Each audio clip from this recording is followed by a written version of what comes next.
Hey everybody, welcome to the What is Money Show. I am thrilled to have you here joining me on my mission to help shine light on the corruption of money. Now, a little bit about this show and how it makes money.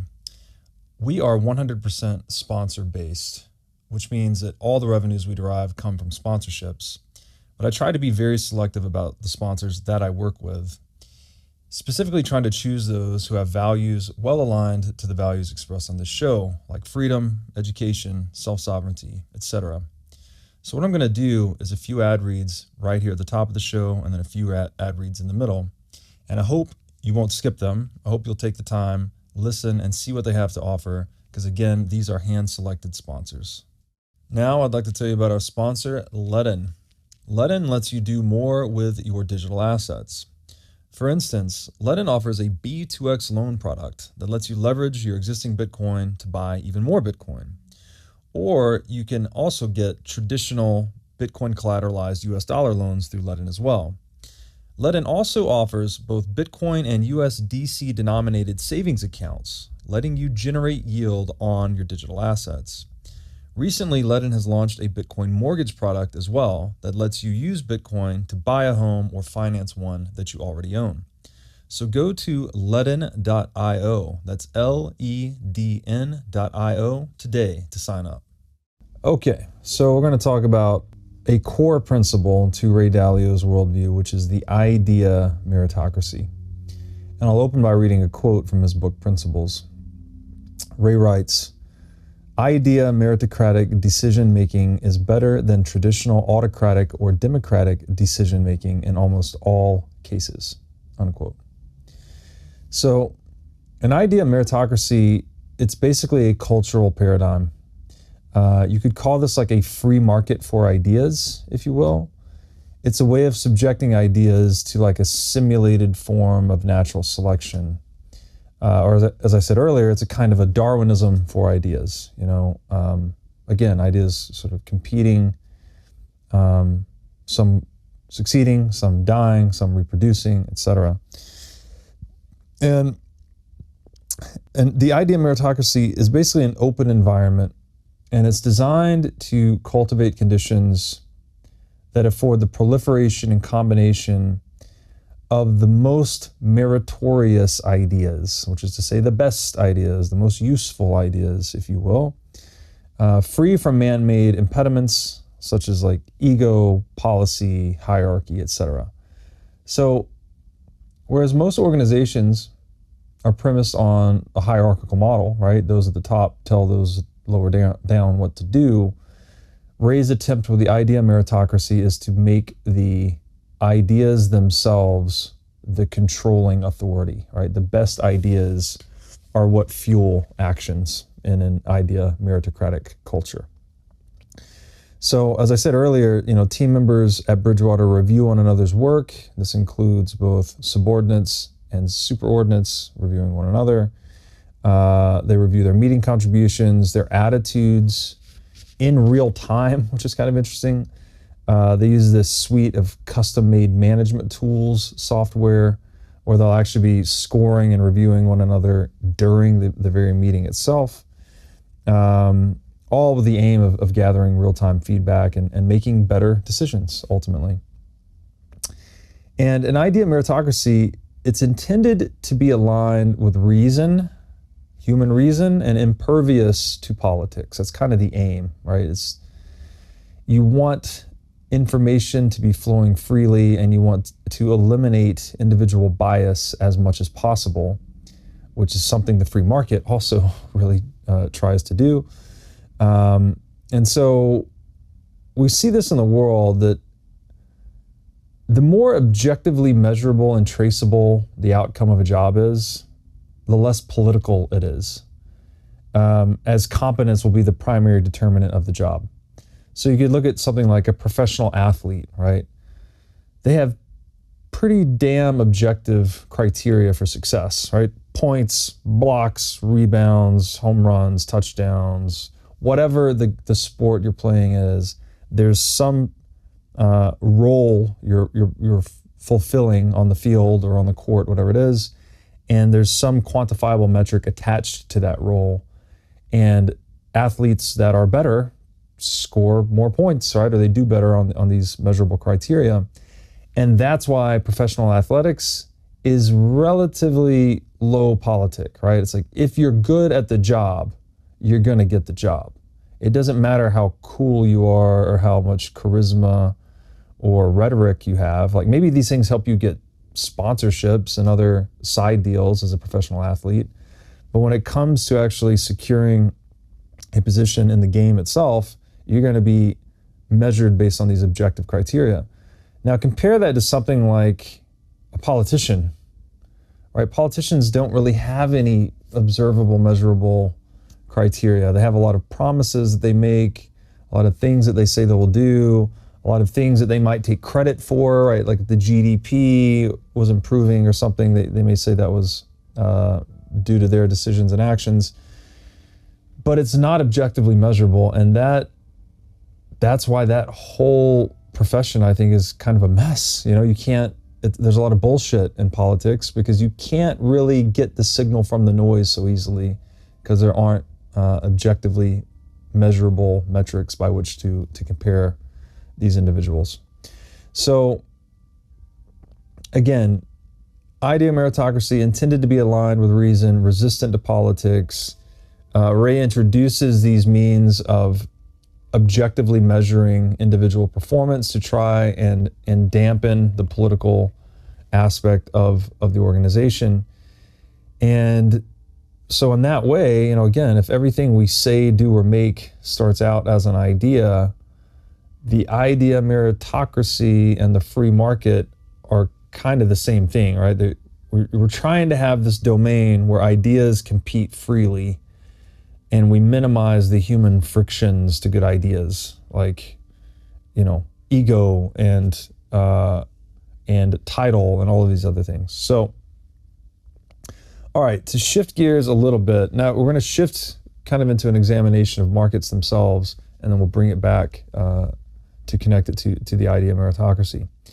So markets are necessary to disseminate human knowledge or ideas because knowledge has a localized dimension to it, meaning every person that is most familiar with the prevailing economic circumstances specific to their time and place and industry, you have an advantage, right? If something happens in a local market, you can act on that information quickly in a way that if you had to feed that information into a bureaucratic system and wait for the command to come back down from on high before you acted, that information would not be as useful, right? You'd be much slower to react or adapt to circumstances as they change. And free markets are the best assimilators and disseminators of these localized pools of knowledge because each individual is acting based on that localized knowledge, right? I don't need approval from some bureaucracy if I'm an entrepreneur. I just decide what's best for me and my specific circumstances, specific industry, etc. And so in that way, you know, a free market, another way to think about it is you have this nexus of many minds. Again, all entrepreneurs betting against one another, trying to find better, faster, cheaper way of satisfying consumer demand. And these minds are networked together by the pricing mechanism, as we said. And you could think about, it's almost like many minds becoming one hive mind, if you will. That is the marketplace. That's what the idea of meritocracy is intended to be, right? Kind of this reasonable hive mind, if you will. And that's the essence of capitalism, as we said earlier. And now, free market capitalism is directed by the decisions of economic actors, like people with real skin in the game, real exposure to local circumstances, whereas socialism or central planning, unfree markets, this opposite of free market capitalism, which I'll call an unfree market, let's just say, that comes with a lot of other designations. It's directed by the decisions of just a handful of bureaucrats. So there's just a few people on top attempting to decide for everyone else, and they are without the knowledge being disseminated by the pricing mechanism. And so this, like if you look at something like Soviet Russia, this was one of their biggest problems, is they had pricing czars. So instead of letting the price be determined in the marketplace, they had a bureaucracy that would assign prices to goods and change prices to goods all the time. They were making tens of thousands of pricing decisions per day. And again, with not really no localized knowledge, it's not coming from buying and selling, like where supply actually meets demand out in the marketplace. These are just sort of arbitrary decisions being made inside of bureaucracy. There have been a lot of arguments made that the only reason that model was able to be as effective as long as it was is because they were copying the prices that they saw in free market economies like the United States, and they would just try to like correspond to those prices, which gave them like a working proxy to keep the system going. So in that way, we could put this under the bucket of free market capitalism and unfree market socialism. So in an unfree market, you have top-down, unnatural, despotic, traditional org chart, right? It's the guy at the top tells the guys below what to do and tells the guys below what to do, so on and so forth, right? All the power accretes to the top, all the authority propagates downward. Now, capitalism is opposite to that, really. It's bottom up, it's natural, it's democratic. This would be much more like the idea meritocratic organization, not where there is pressure from on high to be bent to the will of the person above you, but rather it is what is the best and most useful idea demanded by consumers in the marketplace. That is the thing that wins. So that is free market capitalism in kind of a nutshell. And so I guess the elephant in the room here is when it comes to Ray, it's like, in light of the overwhelming evidence favoring a free market economic system, why do we still tolerate central planning in the largest market of all, which is the market for money? Right? We know all these things. We know monopolies are bad. We know knowledge has a localized dimension to it. We know that free markets are more informationally efficient than unfree markets. Yet we still tolerate, in the most important market in the world, central planning, right? Central banking is central planning of money, effectively. And so, again, Ray has this formula for the idea of meritocracy that I want to attempt to map free market onto to derive a similarly useful formula. And what Ray gives us is the idea of meritocracy equals radical truth plus radical transparency plus believability weighted decision making. Now this correlates to a free market formula. And now each component of that formula, radical truth, radical transparency, believability weighted decision making. These are three additional principles. So we started with the idea of meritocracy as a principle. It is composed of these three additional principles, which we will go into next. But I want to lay it out here because I'm going to revisit this formulaic structure at the end. And so I think that formula for the idea of meritocracy correlates or corresponds to a free market formula, which I have described as free markets equal truthful price signals plus transparent and reliable rule of law, property rights, and hard money, plus skin in the game weighted decision making. Now, with those two formulas in mind, I want to go through the three principles that make up the idea of meritocracy, and then, like I said, circle back to the free market formula. And we'll dive into each of these elements and consider their relationship with markets, money, Bitcoin, etc.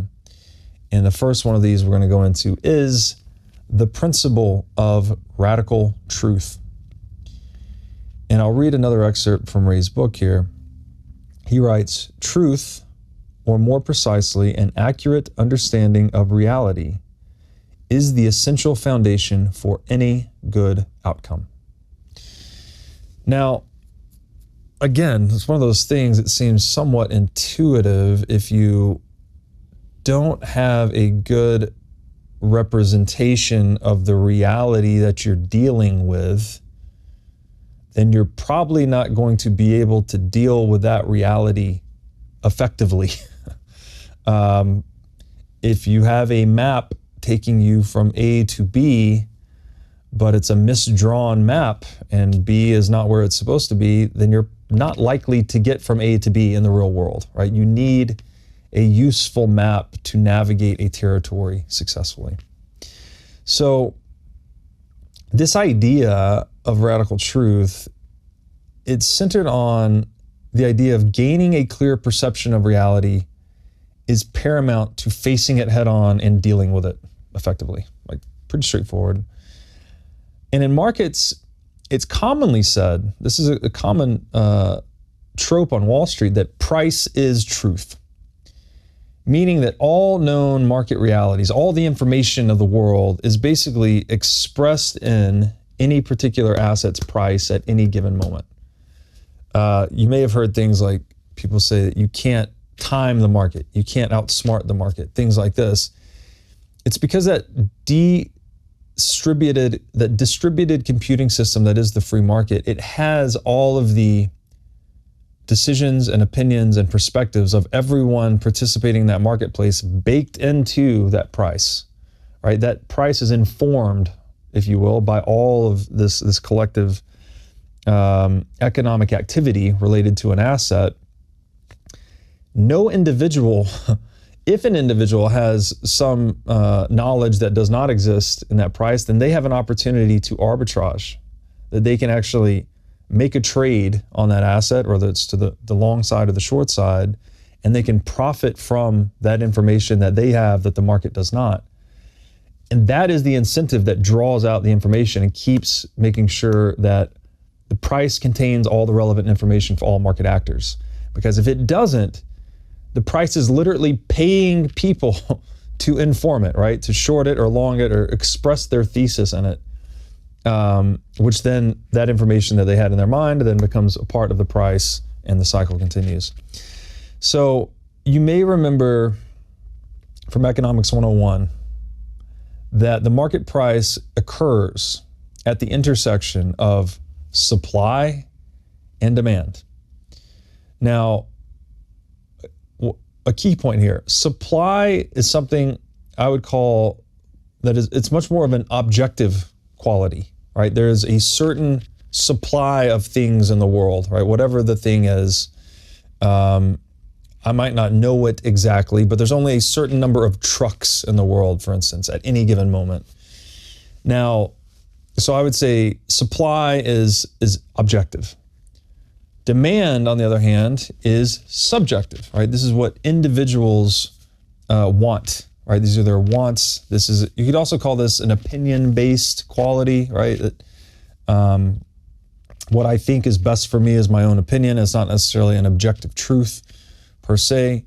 But the point I'm trying to make here is you've got price occurring at the intersection of supply, which is objective, and demand, which is subjective.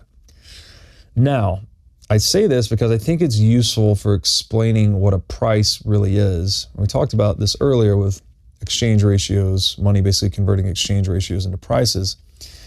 But put another way, prices are data packets that are conveying information about really the supply and the demand, or you could say the scarcity and the value of a particular asset. So again, supply is going to be something much more objective and demand is going to be something more subjective.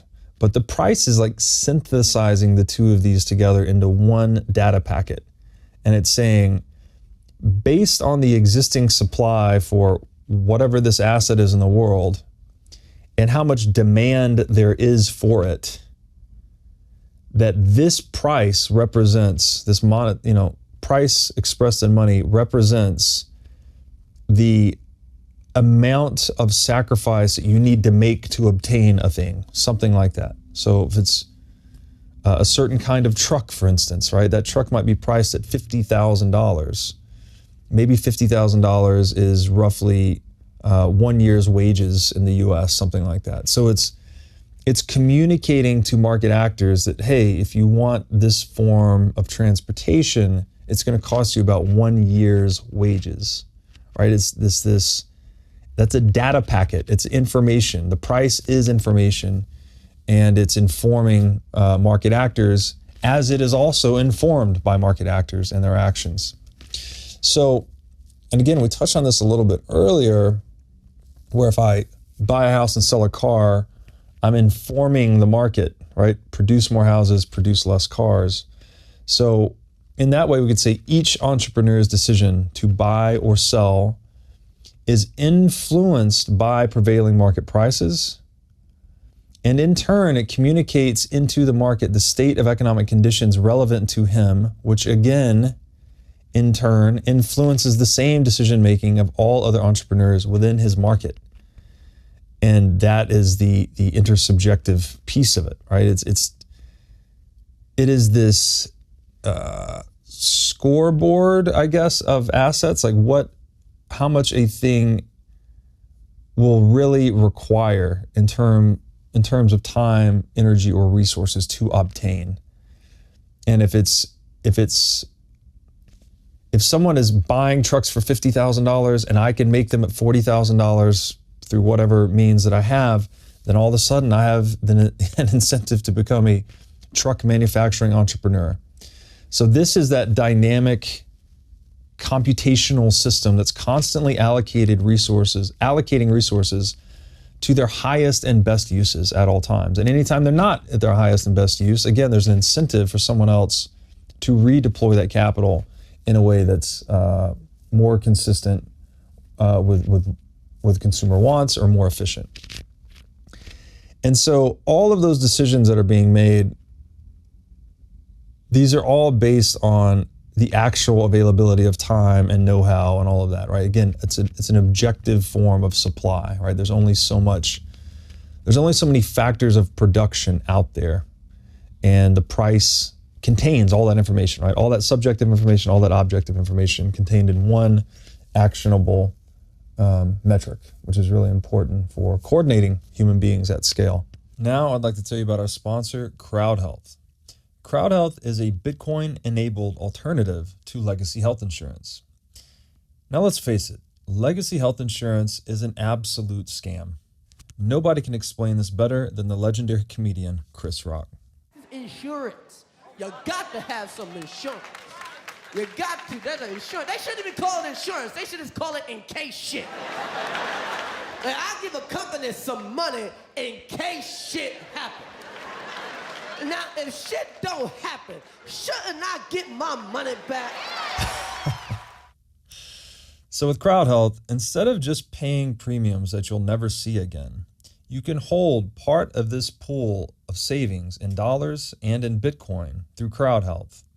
And when you have a health event, you can draw against this pool of communal savings.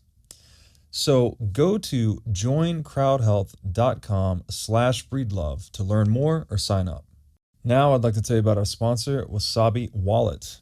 Wasabi lets you use Bitcoin privately while still maintaining full control over your money. Specifically, Wasabi Wallet is an open source, non-custodial wallet with privacy built in by default. By using Wasabi, you're effectively putting the private back in private property. Wasabi Wallet is an easy-to-use privacy wallet that can support any amount of Bitcoin transactions.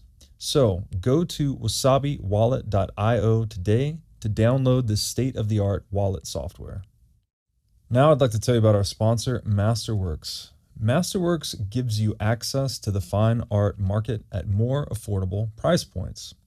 They do this by offering you fractional shares in their $500 million portfolio of fine art. Now, fine art is an alternative asset class, and historically, it's been a great performer and a really good hedge against inflation. Most investors typically hold anywhere from 2 to 10% of their assets in an asset like fine art. To sign up or learn more, go to masterworks.com and use promo code BREEDLOVE. Now, I'd like to tell you about our sponsor, Casa. Casa makes it simple to buy and secure your Bitcoin without wondering whether you're doing it right. Specifically, Casa provides a multi-key custody solution, which is by far the most secure way to custody your Bitcoin. Now, when I talk about Bitcoin being theft-proof money or inviolable private property, a multi-key custody model is exactly what I am talking about. Using multiple keys lets you maintain full control of your Bitcoin while also giving you redundancy in case you lose one of the keys. It's also the best way to secure your Bitcoin for inheritance planning purposes. So go to keys.casa, that's C-A-S-A, today to sign up and use discount code BREEDLOVE.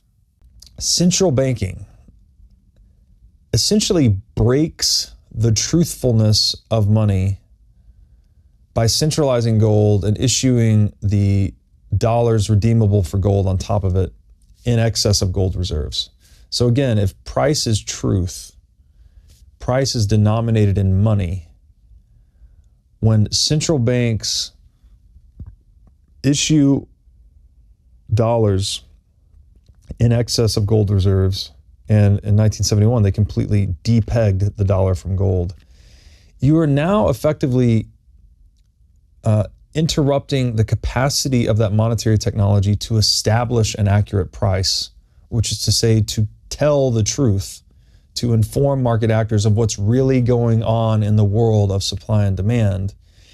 And you're tilting the information that that money conveys towards the agenda or policy of the central bank itself, right? Again, if the price goes up in a centrally banked economy, I don't know if that was Jerome Powell's monetary policy causing that price to increase, or that was real people expending real resources to obtain a real asset, that there was a net increase to demand that caused that price to go up. I cannot disentangle signal from noise in that situation. So when central banks issue dollars that are unbacked by gold, you're effectively severing the skin in the game of money. Now, this gives central banks a mechanism for perpetually privatizing profits from money production. This is a phenomena called seigniorage, which you could look up, but basically means central banks are able to profit from the face value of a banknote in excess of its production cost, which tends to be quite a lot, considering it doesn't cost very much to produce paper dollars, especially considering they're mostly just electronic entries on a database, so they're not even physically produced. So by breaking the skin in the game in money, by monopolizing money, you give this mechanism for central banks to privatize profits and to socialize losses. So it's a heads I win, tails you lose situation. They keep all the profits, and then if there are losses, they can externalize those onto the population via inflation. Now, skin in the game is a concept from the author Nassim Nicholas Taleb. And he's written a number of great books. I draw on his wisdom a lot in my writing and my thinking. And skin in the game is based on symmetry. It's a balance of incentives and disincentives that is necessary for most systems to function properly. So what's a good way to think about this? Stock options. A lot of executives have stock options, which means they are paid in options to buy the company's stock at a certain strike price. Now, their incentive is to increase the company share price, so they could then exercise that option at a low exercise price and then buy the stock that's in trading at a higher price and sell it, right? So they're positively incentivized to increase the net asset value of the organization that they work in. Now, you might think that's like, oh, that's good. They have skin in the game. That seems positive. But the flip side to that, which Taleb explores in a few of his books, is that those same executives incur no losses if they don't add value to the organization, right? If they decrease the share price, there's not a disincentive. They're not penalized. So this led to a lot of weird, he talks about the Robert Rubin trade, I think, in his book, where I think Robert Rubin was at Goldman Sachs. I could be wrong, but he basically had a 10-year run. He made a lot of decisions inside the bank that loaded it up with hidden risk, right? He made a lot of bad bets that maybe didn't materialize or had not materialized yet. And all the while, he's getting paid on his stock options, right? He's increasing the company value for 10 years. He made tens or hundreds of millions of dollars, I can't recall. And then finally, when he takes an exit, a lot of these deals that he had loaded the bank up with start to blow up, right? And it's really like very destructive to the enterprise value of the organization. And he suffered no disincentive from that. So the point here is that when the incentives and disincentives are out of balance, that you get these weird behaviors where someone like Robert Rubin will go in and make a bunch of risky bets just to get paid, knowing that, he keeps upside and he has no exposure to the downside. So he has an unbounded upside option, and that distorts how he behaves as a manager within that organization. So as this applies to fiat currency, there's effectively no disincentive to fiat currency production within the system. As there's a near zero cost of money production, central bankers are incentivized to print that money into worthlessness. And they can acquire any scarce asset with these self-annihilating currencies on their gradual and then sudden way to zero. So what does this mean? It means that there's every incentive for central bank insiders, and I'll include, bureaucrats, central bank shareholders, central bank governors, all in this. They're all getting paid for money production, right? They suffer no losses if people suffer inflation. There's not like a penalty if there's inflation. There's not a penalty if there's a hyperinflation. And they are basically, as they're getting paid to produce this money, they also have an incentive to take the newly produced money and spend it before it enters wider circulation and devalues the holders of dollars, right? So that when you're printing money, you're debasing the purchasing power of the money. So if you're getting that new money first, you have an incentive to spend it and acquire something that can't be printed. And that's indeed what many of these people do, right? They use their inside privileged position within the central bank complex to siphon wealth off of people, off of dollar users worldwide, and to enrich themselves. And again, that's the Cantillon effect, the shadow tax, all these things that it's been called. We talked about at the top of the show. And there's a great quote here. A wise man once said that inflation is the surest way to fertilize the rich man's field with the sweat of the poor man's brow. And there is a lot of wisdom contained in that quote, because that is effectively what the state and what governments have been doing for as long as there have been states or governments, is they have used force to monopolize the money.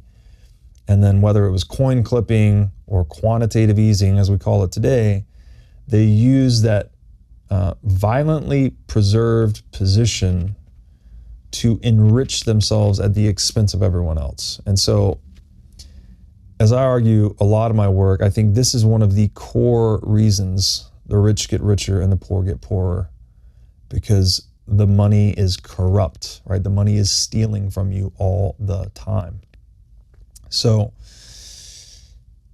very importantly, understood in this way, inflation of the money supply is everywhere and always nothing more than a violation of private property rights, as it reallocates wealth away from its original owners into the hands of those closest to the governors of the monetary system, right? That is the Cantillon effect in a nutshell. And inflation is also distorting the price signals propagated by fiat currency, causing entrepreneurs to overborrow, misallocate capital, and to misprice risk. And it's hard to overstate how terrible those three things are: overborrowing, misallocating capital, mispricing risk.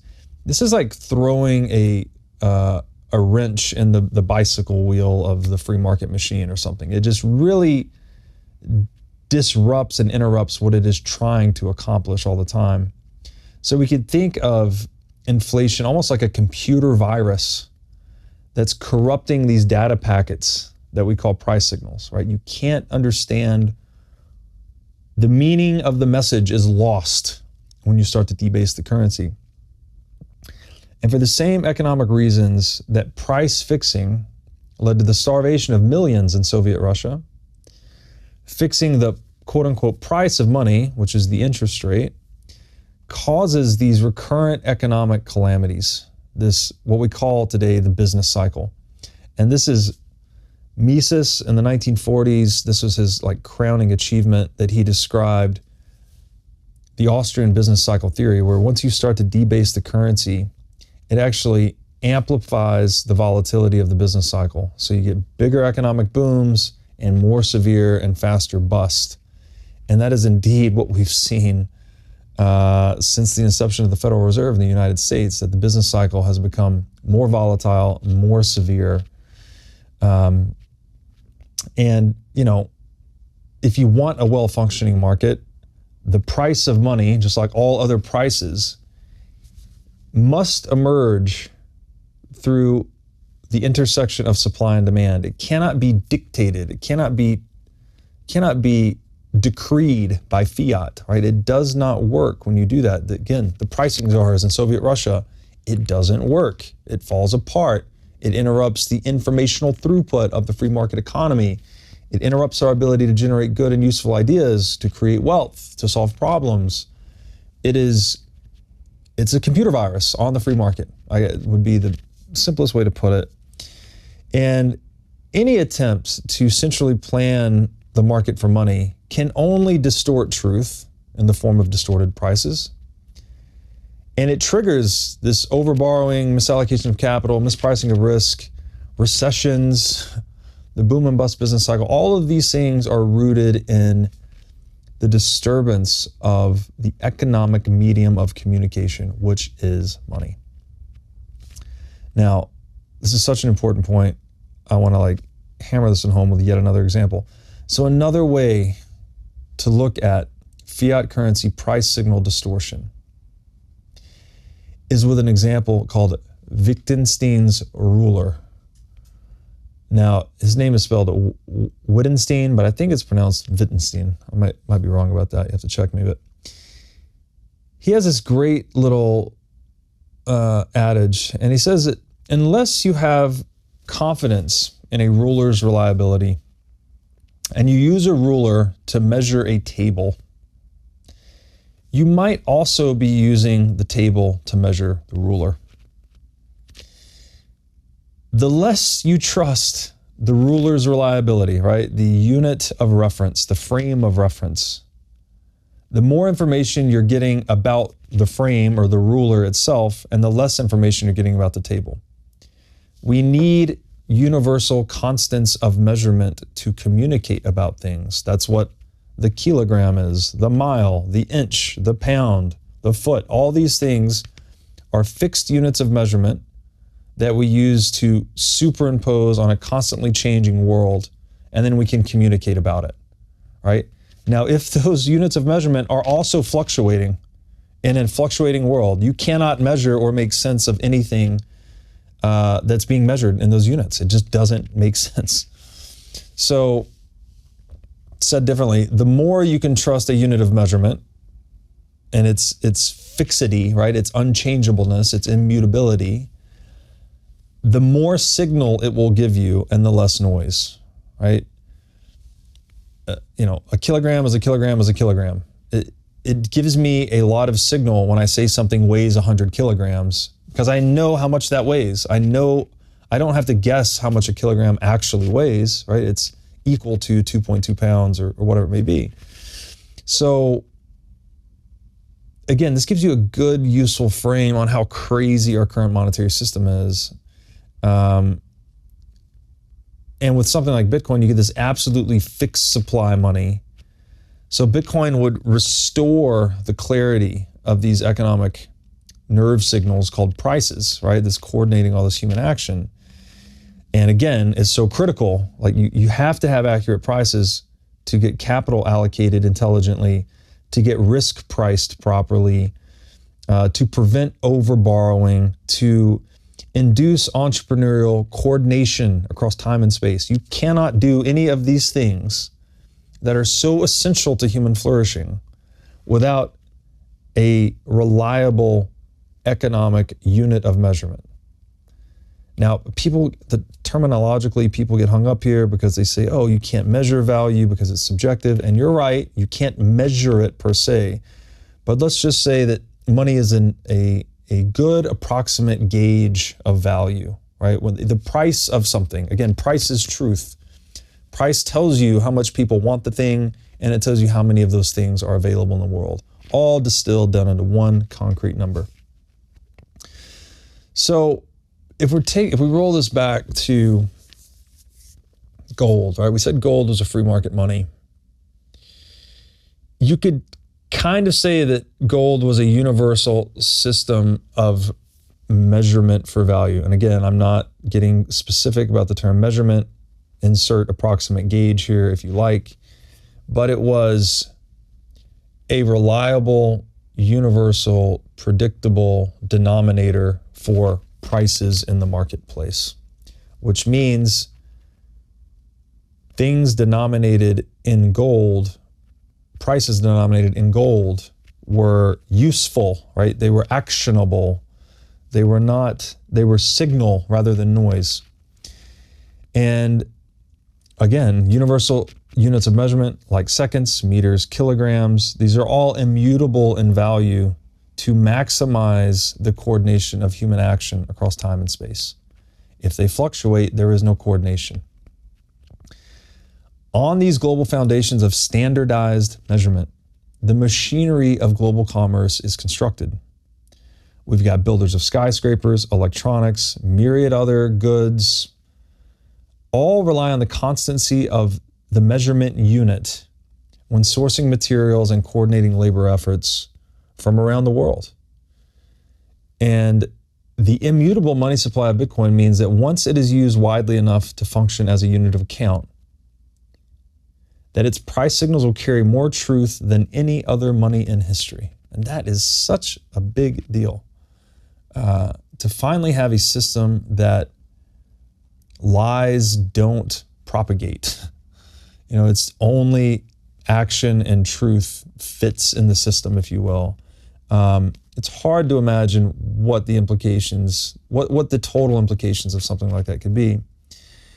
You could also say Bitcoin is just a monetary channel free from the noise of unexpected supply fluctuations or inflation, which necessarily means, it's another way of saying, that it carries the clearest signals, right? Low noise, high signal. That's Bitcoin in terms of prices. So in that way, I think Bitcoin is the perfect conveyor of the data packets known as price signals. And to take it maybe like on a slightly more philosophical bent, if we analogize money to being something like economic water, right? It's the medium that we're all immersed within. We're constantly thinking through it and using it to deal with one another, even if we don't. Like, I just bought this can of water for $1 earlier. How many tens of thousands of people are connected to the production structure and supply chains that went about bringing this aluminum can filled with soda water, sparkling water, and delivered it into a refrigerated unit into this building, and then I could just go down there and pay $1 and get it. I mean, I just communicated with tens of thousands of people without ever knowing it, right? For me, it was just scanning. I actually paid with Bitcoin, so I just scanned a little QR code, paid a few thousand sats, poof, here it is. But what I fail to see or fail to account for, all the tens of thousands of people that go into making this thing possible. It is very much like economic water in that we're communicating with people all the time, even when we don't know it. We're all swimming in the same water, I guess you might say. So if money is economic water, fiat currency is inscrutably murky, right? It has lots of noise. You can't tell whether the price changes are real or they are inflation driven, monetary policy driven. And Bitcoin would be the opposite. Bitcoin would be crystal clear economic water, has pure signal, absolutely zero unexpected inflation or supply fluctuations. And an economy run on a Bitcoin standard would, again, per Mises, would then have fewer booms and busts, right? It would be a more stable, more healthy, more sustainable economic system. And this brings us, this idea of clarity and transparency in the economic water we call money, brings us to the second formulaic element of Ray's idea, meritocracy, which is the principle of radical transparency.